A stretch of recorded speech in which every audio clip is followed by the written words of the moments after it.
To ask the Minister for Children and Youth Affairs the status of the implementation of the Affordable Childcare Scheme. Thank you, Deputy. I am pleased to report positive progress in relation to the development of the Affordable Childcare Scheme and to confirm our plans for the scheme to launch this October, with payments flowing from November. The launch of this scheme will alter the landscape of childcare in Ireland. It will provide financial support for parents, establish a sustainable platform for investment in the childcare sector for decades to come, and crucially, will allow us to continue to invest in giving our children the best start in life. Following on from the enactment of the Childcare Support Act last July, detailed secondary legislation and policy guidelines are now being finalized. Our IT development contractor is working with officials from DCYA and PUBL to develop the scheme's supporting IT system to ensure it will be available on schedule. And in December, I signed regulations which will provide for the first time for the registration of school-age childcare services with TUSLA, which we've already been discussing, and these regulations will come into force on the 18th of February. So this means that school-age childcare services will also be able to participate in the scheme from the beginning. An information campaign for parents and the public relating to the Affordable Childcare Scheme will commence next month. This will run alongside comprehensive training and information supports for childcare providers and other key stakeholders, ensuring that everyone has the opportunity to be well prepared in advance of the scheme's launch.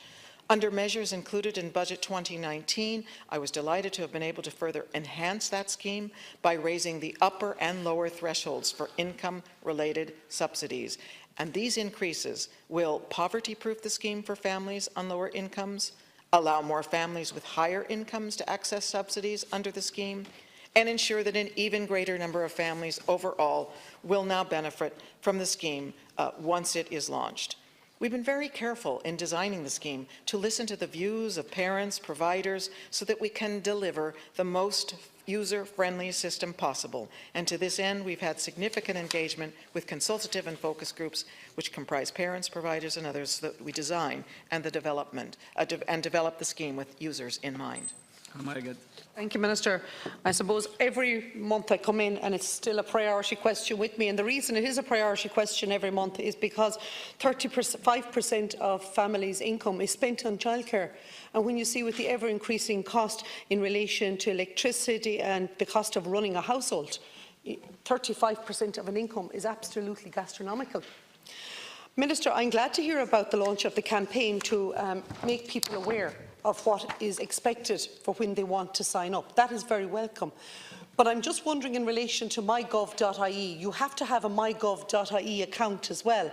And the uptake on mygov.ie, to my understanding and to my figures, that seemingly only 200,000 people are actually registered with mygov.ie. But still at the same time, I think that's a huge part of what will be part of your campaign, and as to how we're going to get people as part of the campaign to understand that it's no point looking for mygov.ie when you're enrolling on the scheme, because it'll be overflowed and swamped, and the other thing as well is that it takes a number of weeks for it actually to get up and running.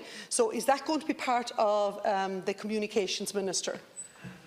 And you just asked two questions there. First, in relation to the affordability, again, that is an integral aspect of what we have been developing. I am aware of the fact that parents still struggle, and that is why we have a continued commitment to increasing the investment over the period of time, as I have done in the past. And the additional $89 million provided in 2019, I think, will support the continued delivery of the childcare schemes and supports. As I've indicated, the significant increase in the scheme's maximum net income threshold from €47,000 to €60,000 per annum means that an estimated 7,500 children will benefit. So that's a key aspect of that. And I could say more about that, but just to answer your second question now, I'm glad you raised that. It is absolutely crucial. It will be an integral aspect of the information campaign. It's a reason that we're bringing it forward so early in terms of March. Yes, people need to have that registration. They might not be as aware of that. It will be a really key aspect of the information campaign, and it will be important for representatives to support us in letting their own constituents know that that's an integral aspect. Another question. Final question, Minister, in relation to this. Piloting of it, how successful has the pilot been to date in rolling out of the ICT? I assume we're trying it in a number of different areas around the country. How is broadband feeding into that? Is it playing a factor in it? It's a serious question for people in rural areas, how it's going. How the pilot is stacking up, like the balancing checks and the KPIs, how are they coming back in?